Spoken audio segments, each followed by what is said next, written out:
Bonsoir et bienvenue sur le site boursicoté.com pour cette analyse technique du CAC 40 en clôture où nous pouvons constater que suite à une ouverture sur un gap baissier, le CAC 40 a finalement marqué une séance d'hésitation pour venir clôturer à 4411,68, perdant presque 3 points par rapport au cours de clôture d'hier avec donc moins 0,07%. Alors du point de vue de la clôture, ce n'est pas très spectaculaire. Par contre, ce qui a été marquant aujourd'hui, c'est cette phase de hausse ici suivie de ce retour à la baisse qui a vraiment marqué une bougie vraiment avec cette longue ombre haute ici pour finalement marquer un échec. Et l'échec n'est pas sans conséquence puisque hier je positionnais cette zone ici de support oblique. Alors je l'ai repositionner beaucoup plus précisément et vous allez voir qu'elle est très très significative.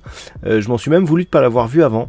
Nous avons ici donc 1, 2, 3 points significatifs avec des contacts qui se font avec une extrême précision et hier justement on clôturait juste sur cette zone. Voilà pourquoi je m'en voulais un peu de ne pas l'avoir vu car là le signal était relativement fort.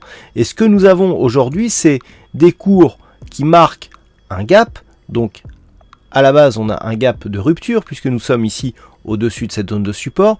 On vient marquer ici un gap, on comble ce gap, on vient même bien au-delà de ce gap, on commence à vouloir même combler ce deuxième gap, sauf que pour ce deuxième gap, on s'est arrêté sous la zone de résistance majeure des 4459 points et donc nous avons un comblement partiel. Suite à ce comblement partiel, on redescend très rapidement et on clôture ici dans le gap qui s'était ouvert à l'origine. Donc là, on a effectivement un premier gap qui est invalidé.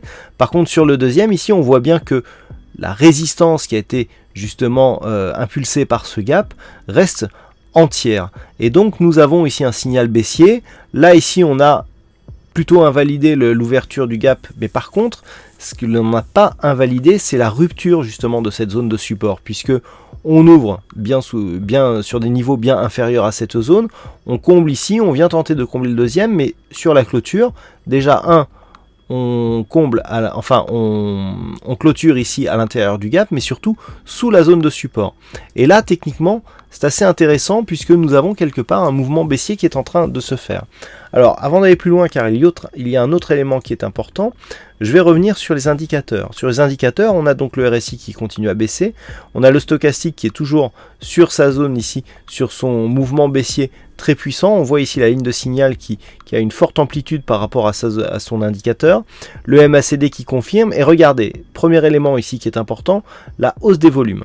Là, ici, cet histogramme qui se place sur des niveaux supérieurs à la moyenne mobile, donc qui est appliquée sur les volumes. Et donc par rapport aux 20 dernières séances, on est sur des volumes supérieurs à la moyenne dans une hausse de la volatilité. Et ça, c'est important, ce signal. Hausse des volumes, hausse de la volatilité, mais bougie ici d'hésitation. J'ai souvent tendance à vous dire que dans cette configuration, on annonce un retournement. Sauf qu'en général, les bougies d'hésitation se font sur ce genre de configuration, avec une ombre qui se trouve sur l'extérieur de la dynamique. Là, on a une ombre qui se trouve à l'intérieur de la dynamique, et ça change tout. Qu'est-ce que ça veut dire si on essaye de décrypter la psychologie qui a mené à cette bougie? On a ici un gap de rupture. Donc on tente ici le comblement, on tente le deuxième, déjà un échec. Et donc sur l'incapacité à franchir ce gap, à franchir cette zone de résistance majeure, qu'est-ce qu'on a? On a des cours qui redescendent, donc les acheteurs qui perdent la main et donc des vendeurs qui reprennent le dessus. Et cela peut aussi être interprété par le fait qu'il y a eu énormément d'arbitrages, mais des arbitrages avec une reprise de position baissière, ce qui valide donc la poursuite du mouvement avec ici phase de préparation, cassure et accélération, phase de consolidation, donc rebond technique, et déjà poursuite du mouvement baissier. Si on part avec les retracements de Fibonacci sur la phase de baisse ici, très court terme, qu'est-ce que nous avons? Nous avons ici des cours qui descendent, qui marque un point bas ici suite à l'inscription de ce gap. Regardez, on vient chercher le retracement des 38,2% de Fibonacci et on redescend. Dans cette éventualité, si les cours cassent ici la zone des 4399.3 qui est le point bas du jour, eh bien nous avons une poursuite de la dynamique avec donc un objectif ici sur la zone des 4370 points pour un retracement total de la précédente dynamique haussière. Ce que nous avons aussi, c'est la possibilité d'avoir ici une extension de Fibonacci. Alors là, il va falloir que je triche un petit peu pour l'extension parce que le plus haut et le plus bas se font sur la même bougie. Alors à moins que je puisse le tracer, si ça marche. Voilà, nous avons ici cette extension de Fibonacci et regardez, l'extension nous amène à 4364 points, très proche du retracement ici des 100%, qui est l'objectif depuis la rupture ici du 61,8. Alors on va faire maintenant le ménage dans les Fibonacci.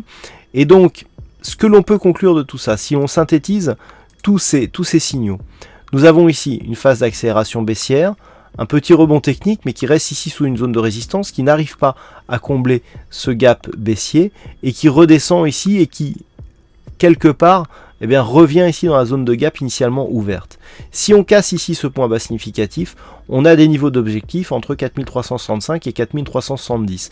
Donc quelque part, vu qu'on a consolidé que 38,2% de cette tendance baissière ici directe, nous pouvons déjà toujours considérer que nous sommes dans une dynamique baissière importante et dynamique, et qu'en cas ici de cassure, eh bien, les objectifs seront définis soit par l'extension, soit par des niveaux horizontaux, soit par des retracements, par un retracement total ici de la précédente dynamique. Et donc pour le moment, malgré ici cette phase de hausse, on reste sur un objectif de retour ici sur cette zone 4364-4370 points. Ce matin, je vous avais indiqué un possible double bottom avec objectif à 4440, 4450, qui était aussi un niveau de retracement de Fibonacci ici à 61,8%. On est venu toucher l'objectif, et juste après avoir touché cet objectif, on est redescendu. Cela nous montre aussi que nous sommes dans une phase très technique. Les niveaux de Fibonacci, les figures chartistes et tous ces éléments qui font l'analyse technique sont respectés à quelques points près. Donc on est dans un marché très technique. On n'est pas dans une phase de baisse panique, mais on le voit ici, tous ces éléments. Donc là, on a vraiment eu une séance très technique, nous donne effectivement un rebond, mais pour l'instant, on n'a aucun signal qui pourrait aller dans le sens d'un retournement. Donc pour l'instant, dans l'état actuel des choses, on attend une rupture ici de cette zone des 4399 pour un objectif ici sur 4365-70 points. Seule l'invalidation de cette configuration se ferait par une rupture haussière des 4459 points. Là, on aurait cassure du retracement des 38,2% à la hausse, comblement ici de ce deuxième gap, et donc cette zone horizontale qui serait vaincue et donc qui pourrait donner lieu à une poursuite du mouvement haussier. Mais tant que l'on est sous cette zone des 4459, il n'y a pas de remise en cause de la dynamique baissière. Voilà ce que l'on peut dire donc sur cette analyse technique du CAC 40. Alors, au niveau des statistiques, c'est assez embêtant parce qu'on a une séance très technique, mais qui nous rapporte très peu d'occurrences significatives, donc il me sera impossible de vous donner une statistique à partir de cette séance. Sachez toutefois que on était assez partagé entre la hausse et la baisse hier. Finalement, lorsque l'on regarde, on avait beaucoup plus de potentiel haussier que baissier, mais que sur plusieurs jours, et notamment sur 2 jours, on a une stat en cours qui reste baissière, donc ce qui valide encore une fois, d'un point de vue statistique, la probabilité d'avoir une poursuite du mouvement baissier. Je rappelle un niveau d'invalidation ici au-delà des 4459 points. Voilà donc pour cette analyse technique. Je vous souhaite une bonne soirée, bonne chance dans vos prochains trades. On se retrouve dès demain pour d'autres analyses techniques, toujours sur le site boursicoté.com.